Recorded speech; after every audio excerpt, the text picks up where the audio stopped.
Juxtapose that to the country where my parents were born, South Korea. When I was young, my parents sent me to Korea for a year to learn how to speak and read and write the language. And what was most interesting to me was that I got into the classroom. This was in 4th grade, and this starts in kindergarten. And there were 70 kids in the classroom, and they ranked you 1 through 70. Every kid always knew exactly where they stood. So if you were 17, your mother was saying, by the end of this quarter, you better be 13 or 12, right? If you were 3, you were trying to become 2. Even the number 1 kid was not feeling all that great because he's looking behind him going, oh my God, who's coming up behind me, right? So in Korea, they're not worried about China and Singapore. There's an inborn cultural aspect to the competitiveness and the constant desire to want to be the best and get better that they are inculcating the children with. And I think that we have lost that in America, and the only way that we are going to regain that is to completely shift the cultural paradigm that we're raising our children in today. And I will say that this also, extends, and it's not just a problem with kids. If you look at the adults in the system as well, right, with teachers, we want to say to teachers, everybody's great, when in fact everyone is not great. So just to give you a little tidbit on this, I told you that when I started in the school district in 2007, 8% of our 8th graders were on grade level in mathematics. When I looked at the performance evaluations of the adults in the system at the exact same time, I found that 95% of the teachers were being rated as doing an excellent job.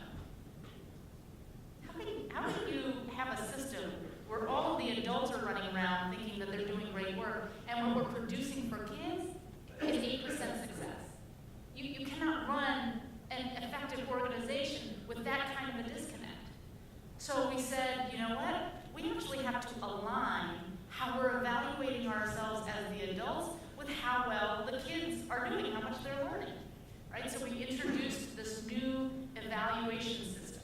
And I was at a conference of Wall Street Journal CEOs, and one of the CEOs asked me, he said, well, what is the most innovative thing that you are doing today, the most revolutionary thing? And I told him about this new evaluation system. I said, we are making half, 50% of the teachers' evaluation is going to be based on how much their students' achievement is moving. And he looked at me and said, 50%, shouldn't it be like 85 or 90%? Moving student achievement, isn't that the teacher's job? Why is it so low? And I looked at him and I said, wait a second, Bucko. We are at 0% right now, okay? Moving from 0 to 50% is a really big deal, and it was back then.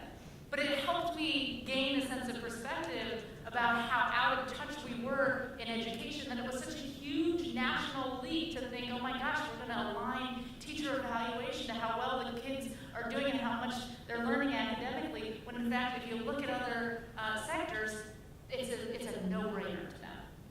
So this is an interesting statistic, which is that there's a researcher, an economist at Stanford, who's done an economic analysis to show that if we in this country were to move out the bottom 6 to 8% of teachers, the lowest performing 6 to 8% of teachers, and replace them just with average teachers, so not even rock stars, just replace them with average teachers, we would move this country from where we are now, which is near the bottom of international rankings, to the top with that one action.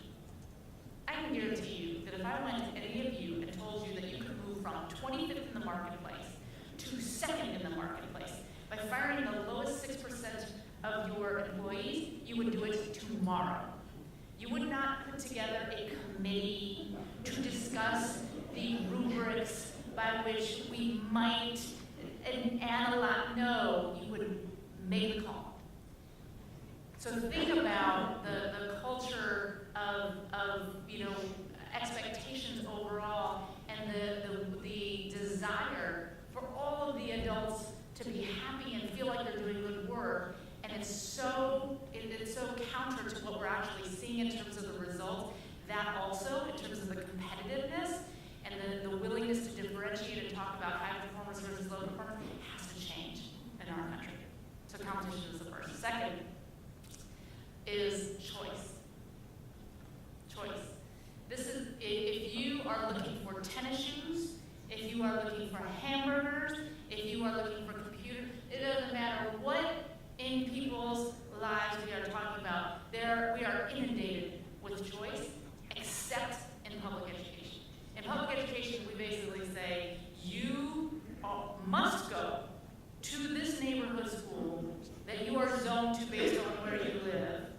unless you happen to be fortunate enough to have the resources where you can either move out or send your kid to a private school.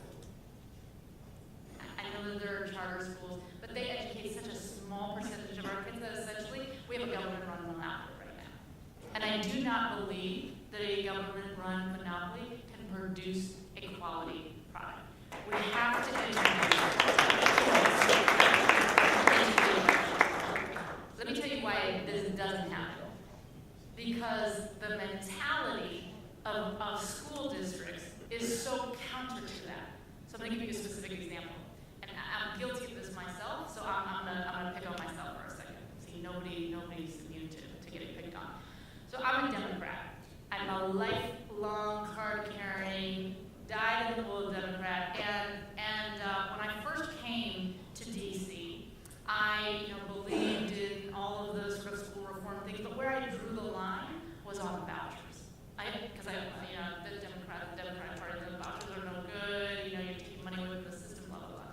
So shortly after I got into the job, I found out that there was a voucher program in D.C., and I was very quickly asked to weigh in on it. What do you think about this program? And I wanted to look into it a little bit, so I met with families. I sort of took my time. And it was interesting because I met family after family. And every single one of the parents that I met with, usually is a young mother, and she'd come to me and she would have done everything exactly the way that we would have wanted her to. So she researched her neighborhood school, found out, only 10% of the kids at the school are on grade level. That means my kid has a 90% chance of failure. This school is not good enough for my child. I'm not listening to that, right? And then she did the next best thing, which was she applied through our out-of-boundary lottery process to try to get a spot at one of the 12 high-performing schools on the other side of town. And inevitably, they would get rejected because there weren't nearly enough spots for the demand. And then these mothers would come back to me and say, now what do I do? And I thought, well, if I don't have a spot at one of my schools, my traditional DC public schools, that I would feel comfortable sending my own children to. See, that's the important part, not just a spot somewhere else at another school, but one that I would send my kids to. Then I thought, who am I to deny this lady a $7,500 voucher, which, by the way, was $1,500 less than what we were spending per kid, so that they could potentially go to a Catholic school and get a great education. So I said, I'm not going to do that. So I came out in favor of the voucher program, and people went nuts, right? The Democrats said, what are you doing? You're going against the party. You're not supposed to go against the party. And then the other people said, Michelle, what are you doing? You are the person who has the most to lose from this program. You will lose enrollment. You will lose dollars. These are important dollars that need to be invested into this, into your school district. What are you thinking? And I said to them, see, here's the problem with your thinking. I do not believe that my job is to protect and preserve and defend a district that has been doing wrong by children. I think that my job is to make sure that every kid in Washington, D.C. gets a great education. I am agnostic as to the delivery mechanism. As long as kids are getting a great education, I am a happy camper. I do not care if it's in a charter school or a private school through a voucher or in a D.C. public school. As long as kids are